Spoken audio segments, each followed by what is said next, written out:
السلام عليكم ورحمة الله وبركاته. اهلا بكم حبايبي في فيديو جديد. النهاردة ان شاء الله هنعمل مع بعض طبق مقبلات البطاطس بطريقة كده سهلة ان شاء الله تعجبكم.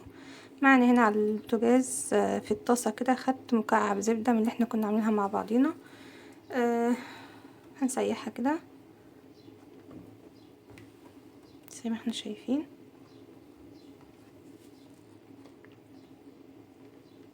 انا حطيت لها شوية زيت كده عشان ما تتحرقش معايا.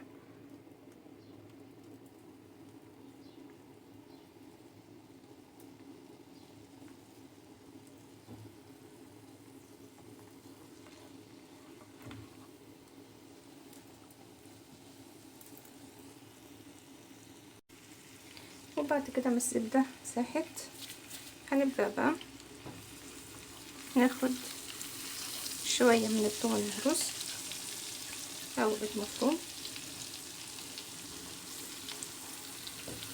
نبدأ كده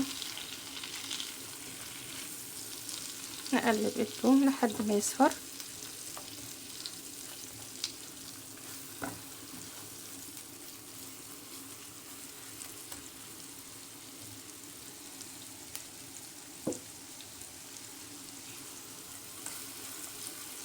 طبعا الزبدة مع الثوم طالع الريحة ما شاء الله جميلة جدا.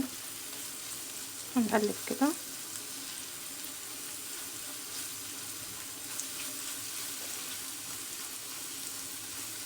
اول ما الثوم يبدأ كده ريحته تطلع علينا يبدأ يصفر كده او يدبل،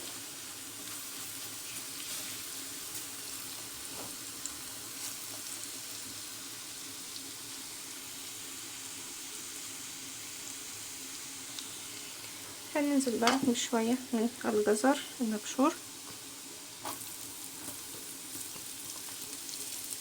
وهنشوحه هو كمان مع الثومة.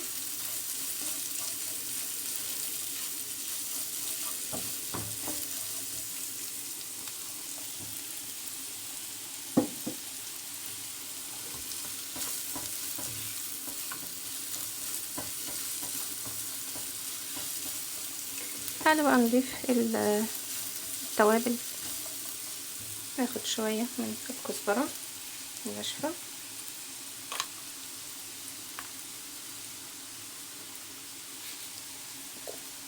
شوية من الكمون،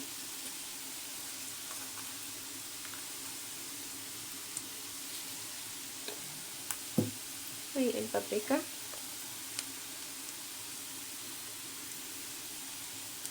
هنبدأ نقلب كل ده كده مع بعضه.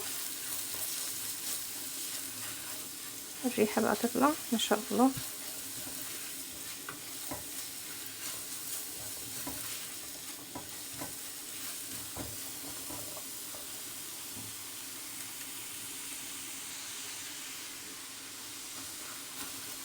زي ما احنا شايفين الجزر كده بدأ يتبلون. هنبدأ بقى ننزل بالبطاطس المسلوقة. انا طبعا سلقة بطاطس وحط لها في مية السلق شوية ملح، عشان كده محطناش ملح.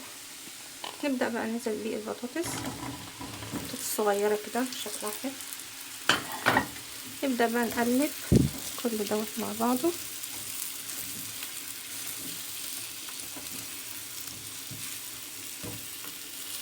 الله على الريحة ما شاء الله طالعة جميلة. نقلب كله في بعض كده.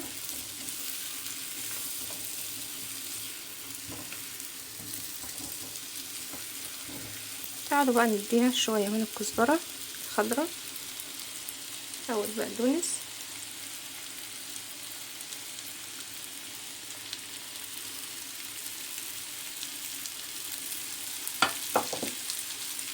هنقلبها.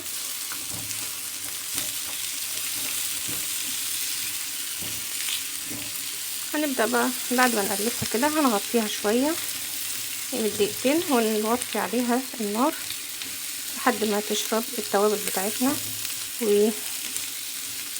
وتشرب كده من ريحة الثوم، وكده تبقى خلصنا البطاطس. ما خدتش اي وقت معانا ما شاء الله جميلة جدا. وتغيير في الأكل واقتصادية، وفي نفس الوقت طعمها حلو قوي. بس كده هنغطيها بقى ونسيبها شوية.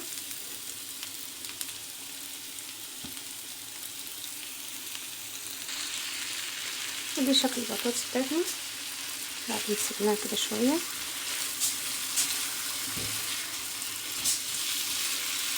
نبدأ بقى نغرفها في طبق التقديم.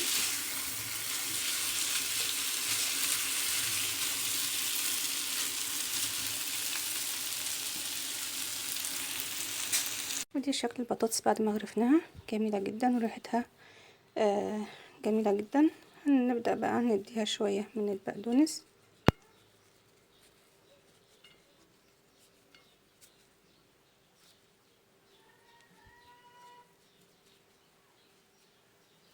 وشوية من الجزر.